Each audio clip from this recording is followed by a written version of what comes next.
Teorema de tales y cuales.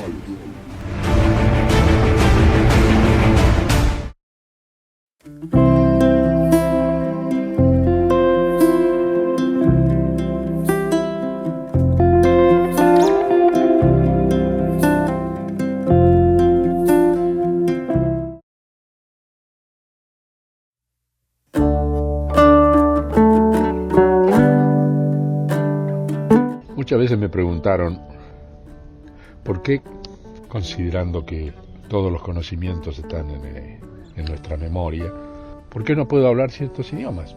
Digamos que los archivos de memoria funcionan de tal manera, si existe una sintonía fina, digamos, dentro de una frecuencia lógicamente similar, no igual, pero similar, se despiertan esos archivos. Es como que están en estado de latencia, ¿no? Cuando le das un enter en la computadora, por ejemplo, se habilitan ciertos archivos. En este caso pasa lo mismo. De hecho, la computadora está copiada del cerebro humano. Y es así. Por más que queramos buscarle la vuelta, es así. Entonces, recordamos el idioma. Y por supuesto, lo hablamos perfectamente. ¿Qué sucede cuando yo me encuentro con Micael? Él habla en mi español. Puede incluso repetir modismos para que yo me sienta cómodo. Porque en muchísimos escritos a él se lo hace hablar como el español castizo. Os digo tal cosa, vosotros sois. Y en el caso mío, él me trata de vos. Incluso se le ha escapado algún che. Che, ¿te parece tal cosa? Ahora, che, ¿entendiste tal otra? ¿Qué significa eso? Que él, naturalmente con su enorme capacidad, muy superior a la mía, pero eso es indiscutible, consigue ingresar en el punto de acuerdo idiomático. O sea, va a hablar igual que yo. Va a repetir los mismos modismos, va a utilizar los mismos verbos, adjetivos, las mismas inflexiones, las mismas expresiones. Y todos estamos en capacidad de hacer eso, pero tenemos que hacerlo dentro del terreno de la opción de conexión con quien queremos lograr un diálogo en determinado idioma. Todos los idiomas están en la memoria, porque estamos conectados a la gran memoria multiversal. Entonces, es ir y buscar el archivo. Ahora, si no hay conexión con el otro ser, por ejemplo, dar una conferencia en un lugar donde hay 1000 personas, es poco menos que imposible, porque sintonizar con las 1000 personas es imposible.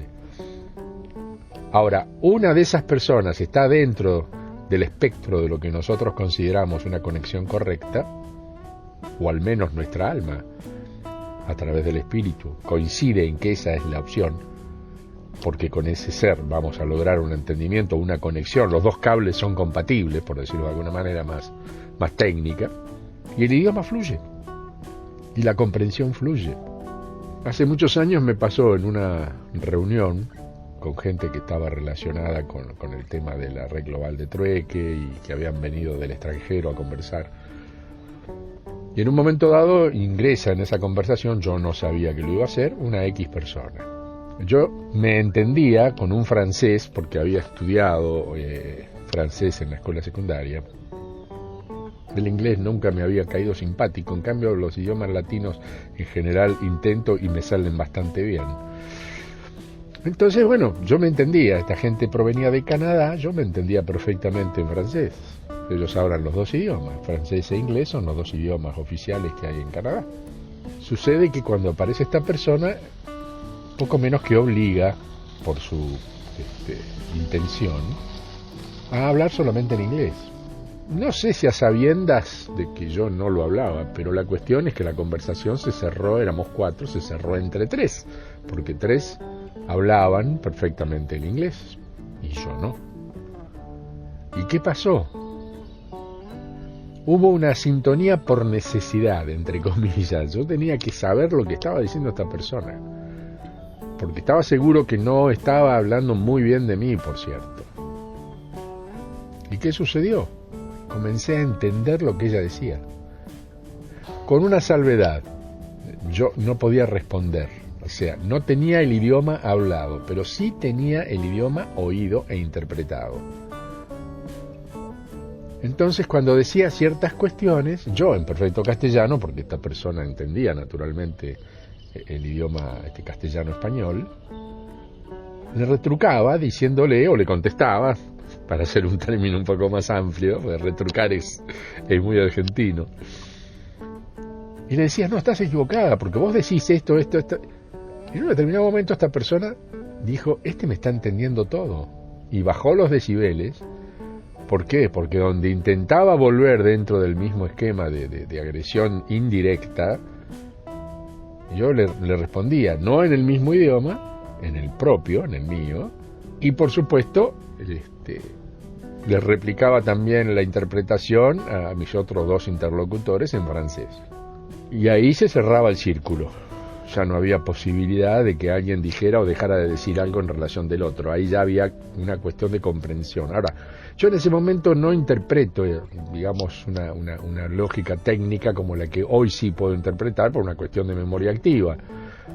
Estoy hablando de esto hace muchos años, principios, fines del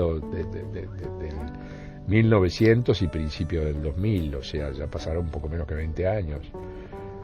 En ese momento yo tenía un cierto despertar en algunas cuestiones, pero por supuesto no podía interpretar todas las cosas que me estaban pasando, ni mucho menos darles el valor de la interdimensionalidad. Yo suponía que eran, incluso hasta llegué a pensar que eran casualidades, y nada, bueno, está bien, pero si uno ahondaba, como en este caso, en lo sucedido, era poco menos imposible. Yo no podía entender tan perfectamente un idioma si no lo había hablado nunca a la perfección.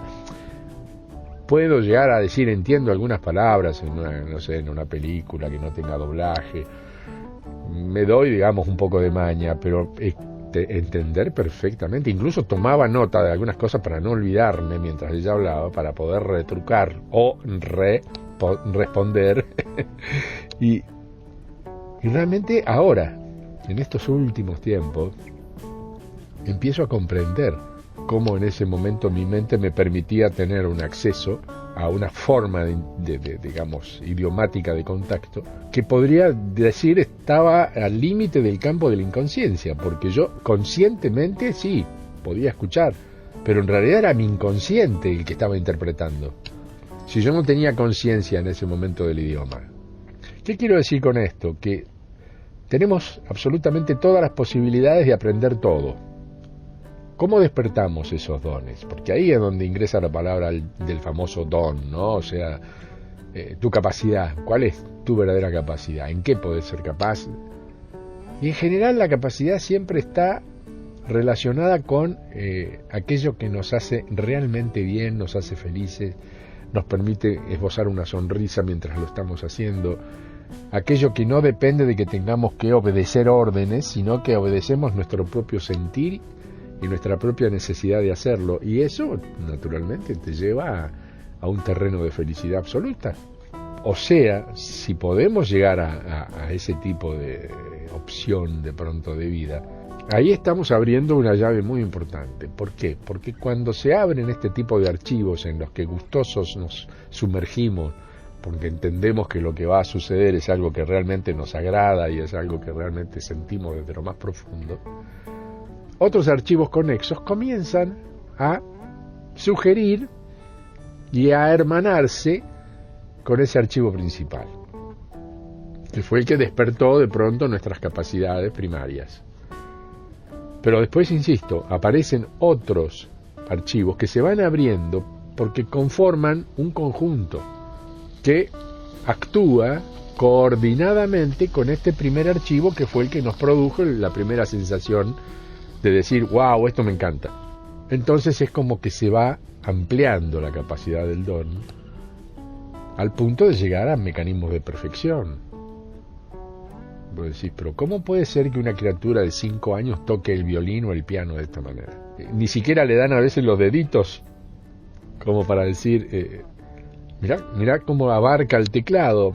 O la guitarra, por ejemplo, por más que le pongan una guitarra un poco más pequeña, que podría ser una opción, o un piano un poco más pequeño, pero yo, y creo que todos hemos tenido oportunidad más de una vez de observar esos pequeños grandes talentos, pero no tienen tiempo físico como para poder haber desarrollado semejante capacidad. Entonces ahí está la gran memoria. Evidentemente en vidas anteriores o en vidas posteriores, tema a averiguar puntualmente en cada caso, ese talento ya estaba desarrollado. ¿Qué hicieron? ¿Recordaron rápido? ¿Tuvieron influencias? De pronto hay padres que a sus hijos les encontraban la capacidad y le decían, bueno, va, yo te compro el piano, o empezás a tocar con el piano de la abuela, te pongo un buen profesor. También existen otros padres que dicen, vos vas a hacer lo que yo te digo, y al pibe el piano no le gusta, pero ni en fotos, y sin embargo lo obligan a tocar. Bueno, ¿cuántos casos pudieron haber habido de esas características, no? La forma sufriente con la que esa criatura encaraba de pronto ese arte, a sabiendas de que no lo querían hacer, pero no le interesaba, pero había que obedecer. Mamá o papá o ambos, usted estudia, usted se dedica a esto. En cambio, aquellos que sí descubrieron que esa criatura tenía capacidades, porque desde muy chiquito iba y le pegaba con la mano a las teclas o qué sé yo, no importa, no pongamos ejemplos demasiado puntuales. Y muchos padres dijeron, y bueno, qué sé yo, probemos, total. Más que equivocarnos, y en general no se equivocaron. Yo uso a veces las palabras, me pongo a jugar con ellas, ¿no? Y, por ejemplo, talento. Si voy a la forma idiomática en sí, y pudiéramos hacer una mezcla de paisanaje, talento es, está despacio, va despacio, talento esto. Entonces yo cuando hago esas comparaciones absurdamente locas, digo, no, este tiene tan rápido. No talento, tiene tan rápido. O sea, aprende a una velocidad que no es la lógica de pronto. Pero en realidad no es que esté aprendiendo, está recordando. Uno de los motivos por el cual en su momento nos lanzamos con la mamá de mis hijos a intentar el sistema de escuela en casa fue precisamente el haber descubierto las opciones del recordar. ¿Por qué? Y bueno, porque no eran unos genios. No, para nada. Lo que hacían era actuar naturalmente frente al desafío que tenían por delante. Entonces, desarrollaban capacidades mucho más rápido que cualquier otro chico. Entonces, comienza la discriminación. Vos te pensás que tus hijos son... No, yo no me pienso nada. Yo solamente los acompaño en sus capacidades. Porque como soy su papá, y en el caso de su mamá, ella es su mamá, pues los tenemos desde el primer llanto, desde la primera apertura de ojos, de la primera sonrisa. Los hemos estudiado maravillados con la nueva vida que se nos presentaba en ese momento como un regalo maravilloso. Y asumíamos nuestra responsabilidad de guardianes, cosa que éramos y lo seguimos siendo de alguna manera, porque siempre van a ser tu nena y tu nene, qué sé yo. Tendrán 50 años y vos, ay nene, tal, porque es así.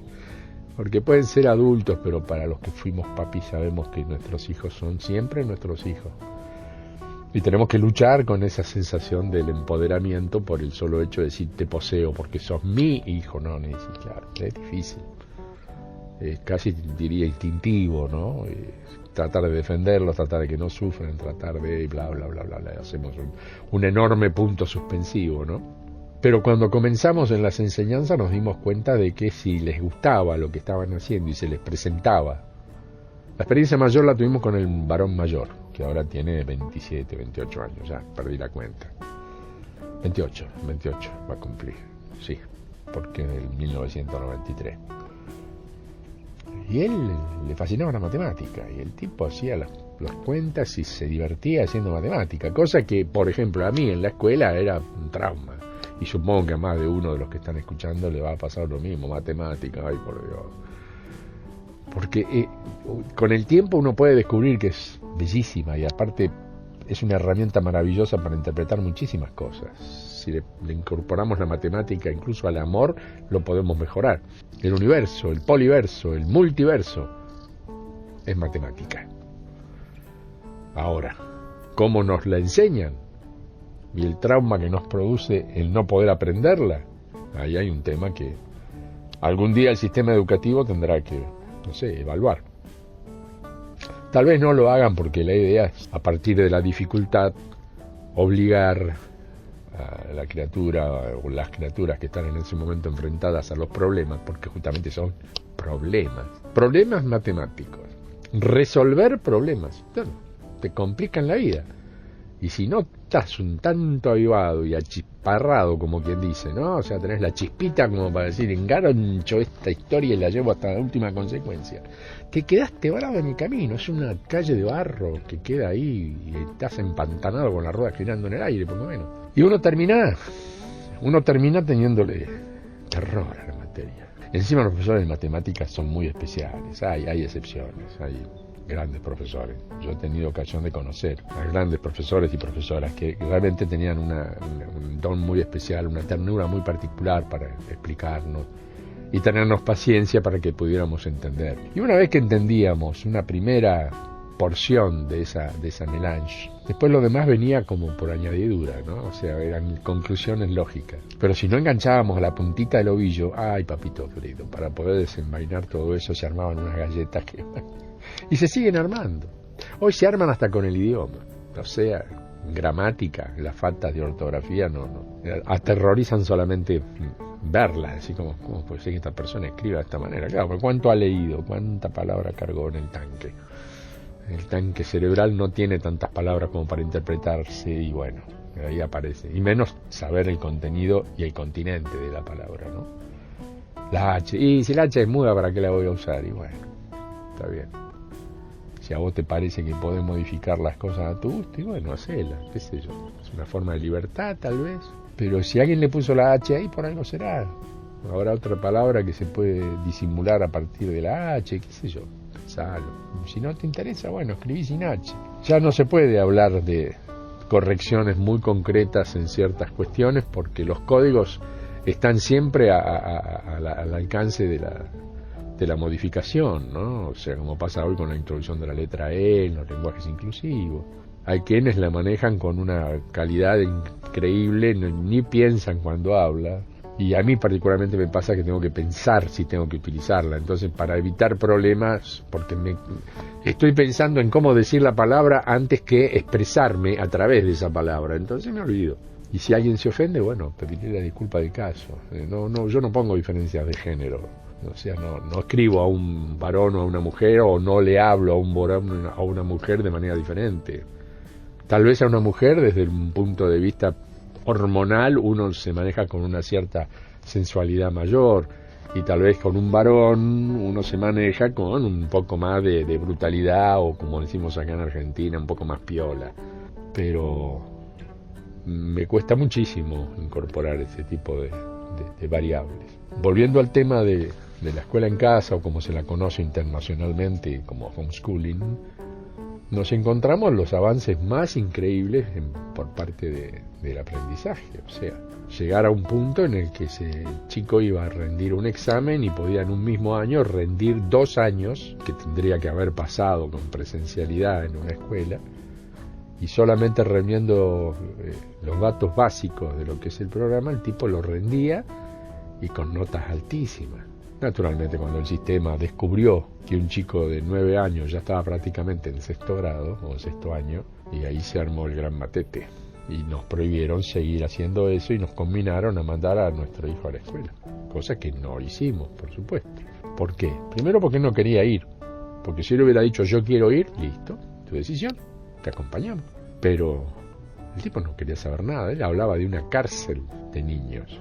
Y las comparaciones que hacía eran fantásticas.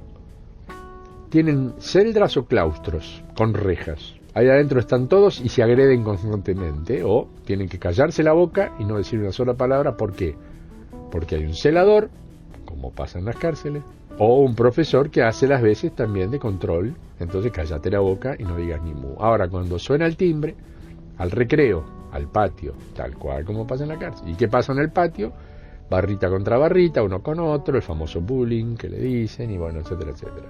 Y todo ese edificio está cerrado, con llave, durante todo el tiempo que se dan las clases, y hay un director, que generalmente es el que imparte orden, existen las amonestaciones, existen los castigos. Entonces, la celda de castigo era, vayan a la dirección. Entonces vos salías del aula, ibas despacito y decías, uy, ¿ahora qué me va a pasar? Y si era en las épocas cuando yo era más niño, naturalmente, ahora soy niño pero un poco más grande, era aterrorizante el director con su varita ahí golpeando arriba de la mesa o mirándote serio y no diciendo ni una sola palabra. Bueno, mi hijo particularmente no quería pasar por eso. ¿Cómo lo supo? Y qué sé yo, miraba películas, lo intuía. Habrán escuchado a nosotros, a su mamá y a mí hablando del tema, qué sé yo, no importa cómo. El tipo sacó la conclusión de que yo a ese lugar no quiero ir. Iba una vez al año o dos a rendir el examen. Y tardaba, si los chicos tardaban 1 hora, él tardaba 10 minutos. Terminaba, muchos de ellos eran multiple choice, y el tipo los agarraba al vuelo. De hecho, a los 5 años, cuando hicimos uno de los primeros exámenes, si no el primero, no lo recuerdo bien ya, la maestra, claro, el tipo hizo el examen de matemática, terminó en 5 minutos, porque tenía 5 años, los otros eran mayores, vamos a aclarar esto, ¿no? Estaba sentado con chicos que ya estaban rendiendo un primer grado. Y él estaba desde el preescolar, ya sabía leer y escribir, o sea, si empezó a los 2 años a leer y escribir, a los 5 años ya se había leído la Ilíada, la Odisea, estaba leyendo el Quijote y le encantaban los libros de Julio Verne, etcétera, etcétera, etcétera, y escribía además. Su primer película la filmó él, hizo el guión, hizo la sonorización, la edición, la presentó con dibujos hechos por él. Dibujos sencillos, no eran dibujos animados, eran dibujos de a cartón, ¿no? Pero el tipo utilizó el equipo mío y se armó su película. Ladri, el perro de la playa, creo que se llamaba, que era un perro que se había hecho amigo de una ballena. Bellísima película. 6 añitos. Listo, ya está. Hoy trabaja como editor profesional, así que ¿qué otra cosa podía pasar en su vida? Bueno, volvamos a lo de la maestra. El tipo termina de hacer el examen y ¿qué hace? Se pone a ayudar a los otros. Él no había participado en un claustro. Para él eran amigos en problemas. Mirá, tenés que hacerlo así. Me lo sacó con pestañas así, de las pestañas afuera, ¿no? Llévame por favor este marciano. ¿De dónde lo...? ¿Cómo...? No, digo, pasa es que él está rendiendo libre. No le di ningún motivo ni nada para decirle por qué rendía libre. Estaba rendiendo libre. Y dice, pero yo lo escuché multiplicando. ¿Cómo puede? Dice, ¿vos sabés las tablas de multiplicar? Le pregunta. Y él dice, no, yo hago sucesión de suma. La cara de esta pobre mujer fue indescriptible, ¿no? Bueno, está bien. Ya pueden irse, van a tener los resultados en los próximos días. Gracias, chao. El alivio cuando salimos de ese lugar para el pibe fue, soy libre de nuevo. Corría por la vereda, iba a venir. A ver, ¿qué quiero expresar con esto? Como papás estamos obligados en este momento a cumplir un montón de tareas que son coincidentes con la necesidad de obtener dinero y llegar a fin de mes y poner un plato de comida en la mesa o la ropa de nuestros hijos o pagar un alquiler, no importa. Todo eso junto. Entonces, ¿cuánto tiempo le estamos dedicando? ¿Cuántas minutos, horas les dedicamos a ellos para que puedan entender cosas a partir de nuestra propia forma de entenderlas y volcarlas? Entonces muchos me dicen, bueno, escuela en casa es imposible, pues yo trabajo de 6 de la mañana a 6, 7 de la tarde. ¿Cómo hago?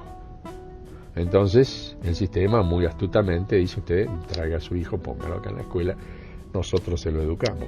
Muchos papás seguramente van a escuchar esto que voy a decir y van a decir, a mí me pasó. Vos, el chiquito o la chiquita, cuando no concurría al jardín de infantes, como lo decimos aquí en Argentina, era una ternura, era una dulzura. Le encantaba jugar, entró en el jardín y a los pocos días, a veces semanas, tornaron con una agresividad. Habían cambiado, es como si tuvieran cambiado el hijo o la hija, ¿no? Y todos dicen, no, eso es la socialización. Bueno. Si la socialización es que los chicos entren en un estado de violencia, de catarsis, que en muchos casos los provoca como con hiperactividad, y es bien sabido que muchas veces y muchos colegios o escuelas, o jardines, o como lo queramos llamar, ponían esa pastillita ahí en la leche como para que, bueno, bajémosle un poco los decibeles, calmémoslo. Pastillas que, bueno, podrían causar en el tiempo una adicción. No hago esto como una acusación, lo hago simplemente como una pregunta. ¿A alguien le pasó haberse enterado que su propio hijo o el hijo de alguien amigo pasó por circunstancias así? O que cerraran un colegio precisamente por cuestiones de estas características. Entonces, estamos juntando ganado, y el ganado tiene que responder a las órdenes del arriero, ¿no? Entonces, si vas a preguntar de más, te transformas en el plomazo, y entonces caes en la boca, preste atención, o si no, bueno, al rincón, o fuera del aula, o directamente a la dirección, y hacete cargo. Porque hay pibes que contestan como tienen que contestar, o sea, si vos le hablás mal y te expresás mal, y el tipo va a responder de la misma manera, o sea, estás jugando con la misma pelota, vos me tiraste la pelota fuerte y yo te la devuelvo fuerte. No, vos sos un niño, vos sos mi alumno, sos mi esclavo, como lo quieras llamar, de ahí no te movés, yo soy quien manda. Y así funciona el sistema, porque si vos le preguntás a los docentes, te van a decir, yo no puedo manejar 35 o 40 chicos en condiciones naturales, tengo que imponer orden, que sepan lo que es la obediencia, y que no me hagan un caos ahí adentro, que se puedan, bueno, y así estamos. Primero, ¿por qué esa maestra tiene que tener 40 alumnos, 35, 30, no importa? ¿Por qué? ¿Por qué no puede haber un maestro cada 7, 10 alumnos, con una atención más personalizada? El Estado mejora los presupuestos, el Estado construye más escuelas, siempre son las promesas electorales. Vamos a construir 5.000 jardines de infantes. 3, con suerte, construyeron. Y lo peor es que la gente va y los vota de nuevo. O sea, ¿hasta dónde llega la insensatez? La costumbre y el aplacamiento de esas formas que nos indican que tenemos que vivir de cierta manera y no podemos vivir de otra porque estamos en contra del régimen social. Sos un insociable, me decían a mí. ¿Qué te crees superior a los demás porque no mandás a tus hijos a la escuela? O sea, un mecanismo de defensa por parte de aquellos o aquellas que me lo decían, por la simple razón de que no se animaban a hacerlo. Entonces vamos a agredir al que lo hace. La famosa historia del hombre del espejo, ¿no? Tipo que iba caminando con un espejo por la calle, ¿y qué pasó? La gente se veía reflejada en ese espejo y no le gustaba lo que estaban viendo seguramente. Entonces, ¿qué hacen? Rompen el espejo y lo matan al tipo porque les estaba agrediendo sus propias vidas, mostrándoles cómo eran. Y el tipo lo único que hacía era llevar un espejo. Ni siquiera los veía porque estaba del lado opaco del espejo, no era un espejo transparente de eso que se ve de un lado y no del otro. No. De sorpresa se encuentra que le rompen el espejo y lo matan. Entonces la sociedad, cuando no quiere ver algo, agrede. Te denuncian, tenés que terminar en un juzgado, te amenazan que te van a sacar tus hijos. Legalmente no pueden hacer absolutamente nada. ¿Por qué? Porque las leyes indican que la obligación primaria de todos los papis es educar a sus hijos. Educar es criar, proviene de educar. Entonces, ¿quién está obligado a criar su hijo? ¿La escuela o el papá y la mamá? Ahora, si el papá y la mamá no pueden, bueno, para eso está la escuela. Y se deposita a los chicos en la escuela, y ¿quién no vio a su hijo con un nudo en la garganta? Nosotros, ¿no? ¿Quién no los vio llorando? Por favor, no me dejes acá, no quiero quedarme acá, no tengo miedo. No, vos te tenés que quedar, porque vos venís acá a aprender, te va a ir bárbaro. Y ese momento de sufrimiento, hay quienes hoy, como adultos, lo recuerdan como si hubiera pasado ayer. Les queda una marca en el alma tan fuerte, porque el espíritu está pidiendo, por favor, sigamos en un estado de normalidad. No, te tenés que meter en ese corral y bancate todo lo que pase. No con estos términos, naturalmente, pero si vamos al trasfondo de la cuestión, es eso. Porque yo necesito trabajar, porque necesito libertad, porque mi profesión me lo exige, porque hay que llegar a fin de mes, porque bla, y bueno, ponerle todas las excusas naturalmente económicas que les quieras poner. Va por ese lado, listo. ¿Qué vamos a entrar a discutir? Muchísimo sería, o es, lo que hay que cambiar para que ese tipo de problemática deje de existir. Lo que sí está claro que en los tiempos por venir, estas cosas se van a ir acomodando, porque hay una enorme ventaja de la evolución, que es que cada etapa o cada camada nueva de la evolución, si la medimos desde un aspecto cronológico, viene sumando todas las características de conocimiento, de sabiduría, de aplicación de saberes de las generaciones anteriores. Entonces, un chico de 5 años de hoy, año 2021, no tiene las mismas capacidades que un chico del año 1945.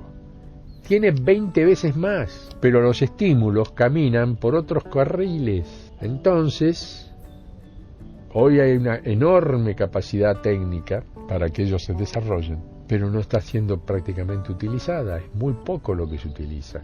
Y por supuesto, son equipos, aparatos dedicados al juego, dedicados a la comunicación diaria, a la charla entre amigos, a escuchar música, pero a sabiendas de que es una herramienta poderosísima, el sistema no la está utilizando.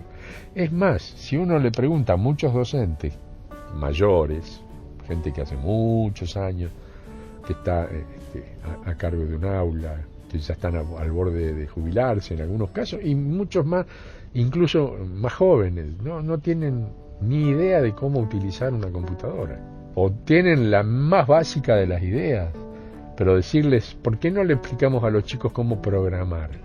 Para que armen sus... ¿Qué? No, tenés que ser ingeniero en programación. No. No. Hay programas que te dan la escritura de una manera tan amena que en poco tiempo estás escribiendo vos desarrollos que tienen que ver con ese tipo de lenguaje y no necesitas estudiar 5, 8, 10 años para poder sacar eso, porque cada vez es más rápido. Hoy se utiliza muchísimo la palabra predeterminado, ¿sí?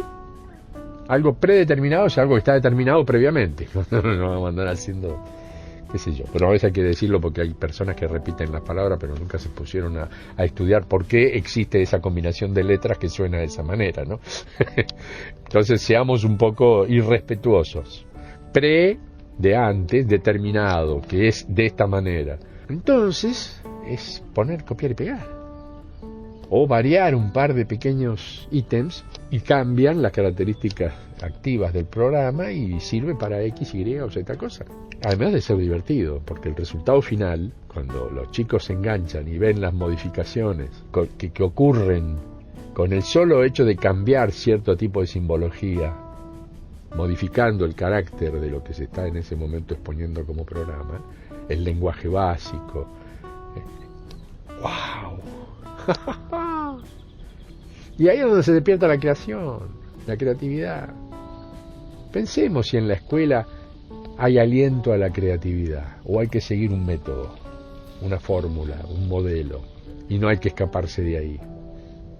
Preguntémosle a nuestros hijos si les gusta ser creativos. Para ellos ser creativo es cumplir con un deber. De hecho, siempre se llamó, hagan los deberes. Están obligados a hacer deberes. O sea, encima que tuviste que comerte X cantidad de horas en la escuela, después llegabas a tu casa y tenías que ocuparle una X cantidad de tiempo, quitándosela a tu deseo de jugar, a lo que sea, al fútbol o a cualquier juego. Realmente es una esclavitud. Y pensemos que esa esclavitud arranca hoy desde la guardería, que con 1 año y pico, 2 años, y a veces casi recién nacidos ya ingresan en una guardería. Guardería. Vamos a guardarlos, como guardar un objeto. El término es horrible. Después vienen los preescolares, los escolares, en sus 3 niveles básicos. Y por último, la universidad, que es el lugar donde se investiga, donde se presentan proyectos, pero esos proyectos se presentan con la tesis al final. Durante el resto de los 5 años o lo que fuera, te tuviste que fumar a todos los tipos que están delante tuyo diciéndote esto se hace así. Y esto va para cualquier carrera. Cuando en realidad la universidad sería el lugar donde todos se reunieran a generar proyectos, justamente porque la investigación es el verdadero motivo de la universidad. Es donde los conocimientos supuestamente correctamente obtenidos durante los ciclos anteriores, primario y secundario, cuando se llega al universitario ya se tienen las capacidades y las herramientas como para utilizar la creatividad. O sea, aprendiste música en el primario, aprendiste a tocar el instrumento en el secundario, ahora que llegaste al terciario, componé. Hacete cargo de la sinfonía o del rock and roll, no importa. No, Es otra repetición más, porque si vas a ser abogado, estas son las condiciones. ¿Qué vas a cambiar? Si vos no sos la Constitución Nacional, entonces cállate la boca. Si sos arquitecto y tenés talento, podés llegar a mejorar algunas cuestiones. Pero las herramientas básicas son las que te cuestan años. Y pasa lo mismo en ingeniería, y pasa lo mismo en todas las carreras. Se plantea un molde, y ahí viene lo de programa, y hay que repetir ese camino. ¿Varían? Y sí, a veces varían algunas cosas, a veces mejoran y otras empeoran, porque se van deteriorando con el tiempo y se van repitiendo situaciones que honestamente no le causan la más mínima gracia a quienes las están sufriendo, porque las están sufriendo. Si a eso le sumamos profesores demasiado exigentes, o que te toman de punto y te dicen a este no lo voy a dejar pasar ni de casualidad, y el tipo va y quiere rendir el examen y resulta que lo bocharon. A mí me pasó, yo fui profesor universitario un tiempo y me tocó participar de otras mesas, no las de mi materia, ¿no? En el caso de mi materia, por supuesto, tenía otros 2 profesores y armábamos el tribunal de interrogación. Parecía eso, por lo menos. Yo mis exámenes los tomaba por escrito por multiple choice y aprobaban la materia sin necesidad de hacer un examen final, porque eran 2 parciales. A medida que iban llegando conocimientos o se los iba sumando, lo que hacía era intentar que los afirmaran a través de un examen. Entonces hacía muchos parciales, y cuando llegaban al final ya casi era innecesario el final, porque ya lo habían rendido a través de parciales, ¿no? Y me ha pasado estar en una mesa, por ejemplo, con una señorita alumna muy nerviosa, porque no sé qué habría pasado con el profesor que tenía al lado, pero evidentemente este hombre, saquémoslo de buen, porque con el momento que me hizo pasar, honestamente, el buen no le cabe. Bueno, empezó a interrogar a esta persona como si fuera poco menos que un interrogatorio policial, y la chica sabía, la chica respondía, con algunas dudas en algún momento, pero siempre llevaba la respuesta.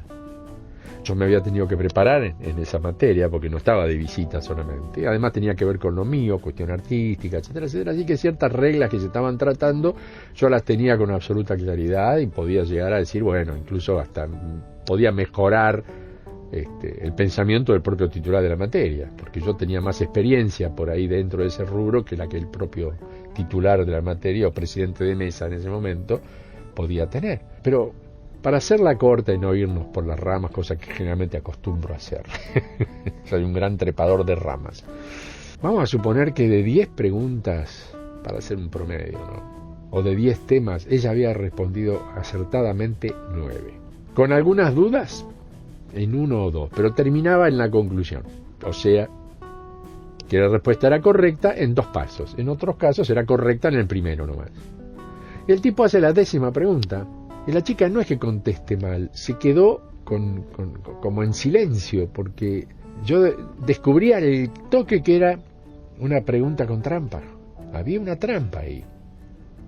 Esta chica se dio cuenta, porque sabía la verdadera respuesta, pero se dio cuenta que la trampa que le habían puesto anulaba esa respuesta, y no la contestó. Yo propuse hacerle otra pregunta relacionada con esa, y él me mira a mí y me dice, no, profesor, discúlpeme, esta señorita tiene que volver a estudiar de nuevo este tema. Y la bochó. La chica se fue llorando. Era un examen para un 8. No era para un 10. Pero un 8 se lo ganó, pero lejos, porque además duró el examen por casi 45 minutos. Para un oral es un tiempo importante. Y yo lo miro al tipo y le digo, pero yo no voy a firmar esto. ¿Cómo que no va a firmar? No. Si tengo que firmar, voy a firmar en protesta. Porque usted hizo mal la pregunta. ¿Cómo se atreve? Uy, se armó un batifondo. Encima era uno de esos profesores que en esa universidad tenía una raigambre importante, el tipo. Muy respetado. Era una especie de, no sé, tótem de oro, ¿no? Y un tarado como yo, un hippie como yo, porque yo ni siquiera iba de saco y corbata. Yo iba con un pañuelito atado al cuello y mis pelos sueltos. Maten al hippie. ¿Cómo se atreve el hippie a hablar de esta manera a nuestra joya? Bueno, y le cuestioné el examen. Dije, no, acá pasó esto y yo lo voy a denunciar. Que sí, que no, que sí, que no. Otros me dijeron, no hagas eso porque te van a rajar. Y bueno, si por decir la verdad me van a rajar, yo estoy en el lugar equivocado. Es así de simple.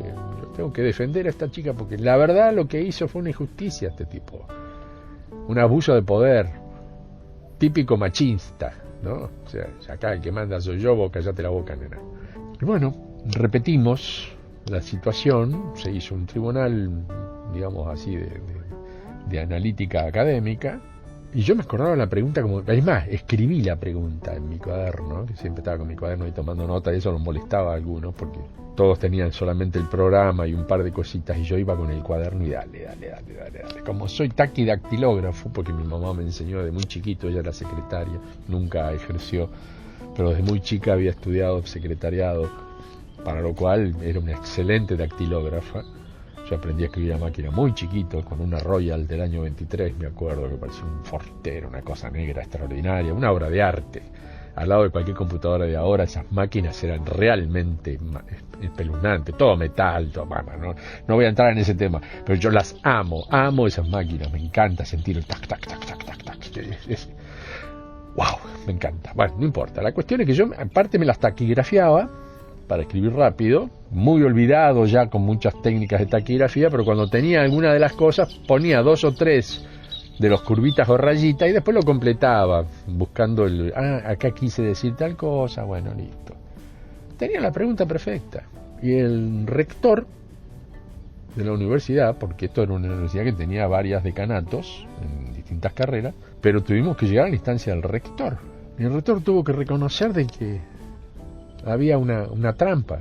El profesor la defendía por el hecho de decir, yo hago esa trampa para que se aviven. Y no es jugar con esas herramientas. No es a ver si lo avivo, a ver si la hace de otra manera, a ver si me entiende. Es una jugada sucia. Es como apuntar para un lado y tirar para el otro. Eso lo puede hacer un futbolista. Pero acá estamos hablando de cosas concretas, materias concretas con cuestiones concretas. Si no, ¿para qué tenemos un programa y un bolillero que hay que responder y una cantidad de apuntes que hay que tener en cuenta con definiciones y todo lo demás? Ya está, Napoleón nació en el año 1890. ¿Por qué? Porque yo digo que nació en el año 1890. Bueno, está bien, si vos querés que nazca en el año 1890. Bueno, te voy a preguntar, José de San Martín, ¿cuándo nació? Ahora en el 1970. Porque la Guerra Civil Española fue acá en Argentina en el año 1200. Muy bien, felicitaciones. Estoy jugando. Pero si respetamos ciertas normas o intentamos que se las respete, bueno. Conclusión, a esta chica se le devolvió la nota. Y fue un 9, ni siquiera el 8 que lo había pensado, fue un 9. Caso único, caso anecdótico, y Julito afuera, me echaron de la universidad. No solamente por eso, sino porque yo iba con la Cruz de Jerusalén, y esta era una universidad ultracatólica. Y a mí una alumna en un momento dado me dice, profesor, ¿por qué tiene usted esa cruz colgada? Y digo, bueno, porque la he encontrado en la hojarasca de un bosque de acá cerca de Mar del Plata, bueno, la ciudad al fondo, acá se lo conoce como el Bosque Peralta Ramos, y encontrar una cruz de estas características, que por un análisis de arqueología forense se determinó que era del año 1600 y moneditas, muy antigua, creada en un solo golpe de cuño. O sea, los que conocen de orfebrería me decían, wow, y esto es plata pura, ¿de dónde sacaste esto? Digo, lo encontré, y para mí es un símbolo un símbolo que tiene que ver con esas 4 cruces inmersas en el interior, que representan o bien los 4 elementos y el central es el quinto, o bien las 4 grandes formas religiosas que existen en este momento en la humanidad. La lectura puede ser muy variable, pero en general son esas 2 lecturas que se hacen, a veces se combinan, a quienes creen en una, otros descreen de la otra. Entonces esta señorita me dice, el único que puede utilizar esa cruz, que es la cruz de Jerusalén precisamente, es el Papa. Yo la miro, el Papa, por supuesto. Me permite corregirla, el Papa y yo. Pero usted se está comparando con el Papa, ¿no? Simplemente él esta cruz no la usa. La usa en su toga, la que cuelga al costado de su sotana, ¿no? O sea, como una especie de bufanda. Y ahí están las cruces de Jerusalén. Dice, pero usted no la puede. Sí, pero sí, de hecho la puede usar. ¿Cuál es el problema? ¿Cuál es el símbolo tan importante que representa que yo no pueda lucirlo con la elegancia con la que puede rendir el Papa? Digo, y por otro lado, digo, con todo respeto, el Vaticano está en Roma, no está en Jerusalén. ¿Por qué no está en Jerusalén? ¿Qué hace en Roma, a los pies del imperio? Porque el imperio romano es el que se lleva al Sanedrín a Roma. palabra que si la invertimos significa amor. Por lo tanto, lo contrario de amor es Roma. Ay, a esta chica le salían chispas de los ojos. Si hubiera tenido en ese momento una ballesta, por utilizar un instrumento de guerra antiguo, me hubiera clavado una flecha en el medio del tercer ojo o en el corazón para que me muera más rápido. Eso sumado que yo ya venía con la crítica esa famosa al gran ídolo de la profesoralidad y me echaron. Por un lado me hicieron un favor porque la verdad que estaba trabajando por 2 moneditas. Me costaba más ir en colectivo que el sueldo a fin de mes. Y por otro lado me dio pena porque había un montón de alumnos que realmente yo empecé a apreciar y me di cuenta. Yo estaba llevando a cabo 2 materias. Una era taller de televisión en segundo año y la otra era narración audiovisual en tercer año, que es guionística. Entonces me encontré que ahí había verdaderos guionistas en potencia. ¿Cómo descubrí eso? El primer día de clase, cuando me presento en el salón, digo quién soy y digo, por favor, saquen una hoja. Ay, Dios. Las palabras mágicas. 3 palabras que juntas son dinamita. Saquen una hoja. ¡Oh! No, pero ¿qué nos va a tomar? No. Es para que se pongan una ayuda a memoria y empiecen a trabajar. Quiero que me escriban una carta, en forma manuscrita. ¿Una carta? ¿Y sobre qué? Sobre ustedes. Quiero que me cuenten cosas de ustedes. O que me interroguen a mí en cosas que yo pueda contestarles. Pero me encantaría que primero hablen de ustedes, porque ustedes se conocen mucho mejor. Y también, si quieren incluir, me preguntan quién soy, qué hago, qué no hago, por qué tengo el pelo largo, la barba, y digo tantas tonterías. Bueno, tienen el derecho a hacerlo. Pero lo vamos a hacer en la computadora, que es más rápido. No, yo hago estudios caligráficos, yo quiero ver cómo son las letras, quiero ver cómo dibujan las palabras. Porque la computadora incluso las corrige, te pone esa rayita así toda ondeadita en rojo y te dice, acá esta palabra está mal. Y siempre te vas a olvidar, porque se acuerda la computadora antes que vos. Entonces, salvo que tengas la inteligencia práctica de poder retener eso. Bueno, no me gusta la letra parejita. Quiero ver quién tiene letra chiquita, quién la tiene torcida hacia la derecha o hacia la izquierda, quién hace letra grande, quién escribe fuera del renglón, quién escribe sobre hoja cuadriculada o le gusta la hoja rayada. ¿Quién escribe 3 renglones y quién escribe 30 páginas, por ejemplo? Son situaciones que pueden ocurrir. Entonces, a mí me permite entender acá, no, y Dios mío, toda la primera hora tratando de convencer a esta manga de torrantes de que pudiera tomar práctica de esto. Entonces dije, bueno, vamos a terminar con esta discusión. No, pero no tenemos tiempo, que pues listo. Esta es la primera prueba, es un examen. Quien no pasa esta prueba, ya les digo, es muy probable que no apruebe la materia. Ya. No sigan concursando acá, o sea, cursando, mejor dicho. No. Retírense, ríndanla a fin de año, olvídense. No quiero que cursen, sino tengo yo la herramienta para poder hacer que ustedes interpreten aquello que yo estoy intentando explicar, justamente. Y además, les confieso que voy a responder, eran aproximadamente 35 alumnos, les voy a responder las 35 cartas personalmente y a mano, respondiendo todas aquellas cuestiones y todas las correcciones del caso que yo quiero hacer.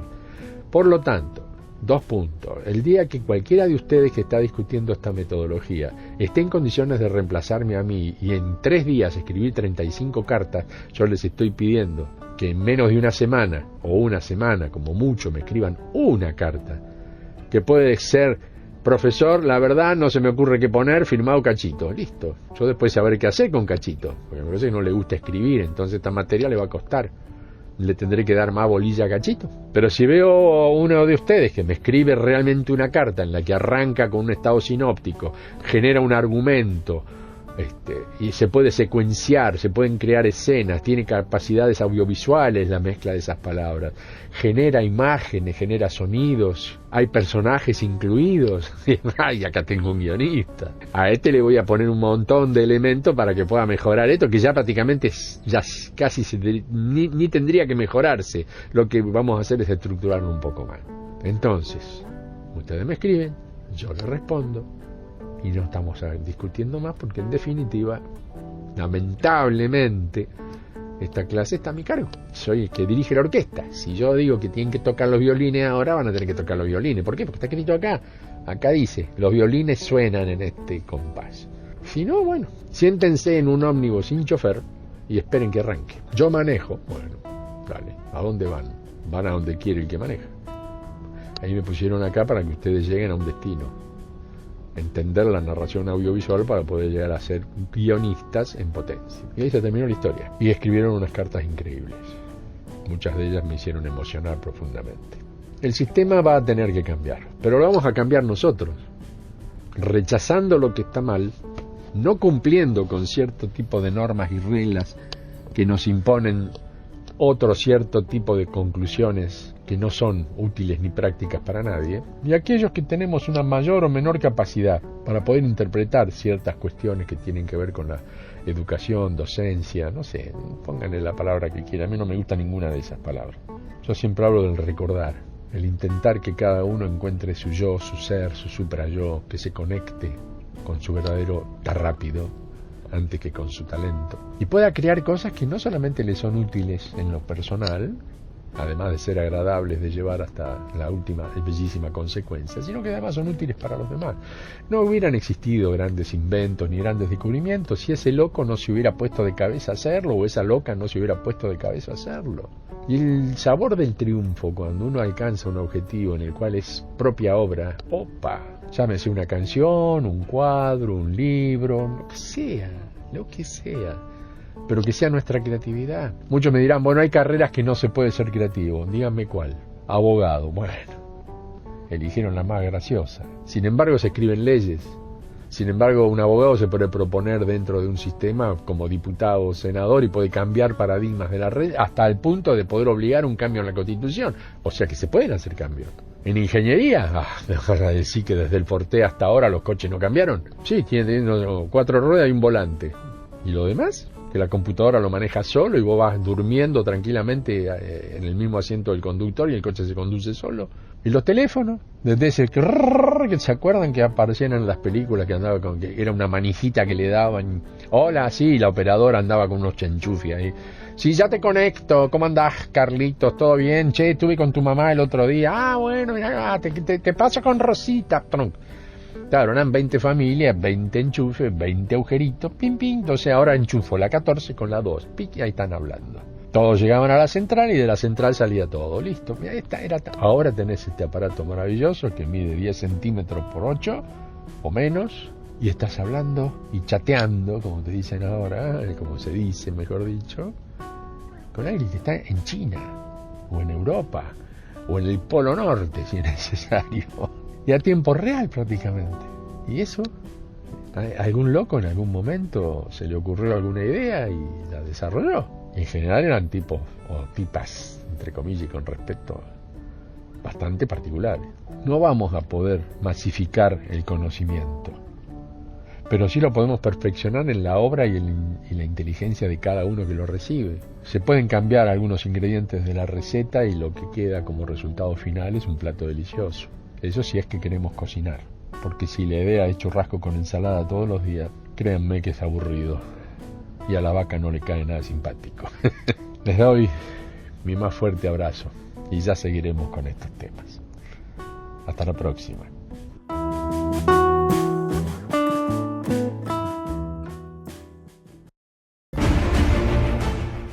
Teorema de tales y cuales.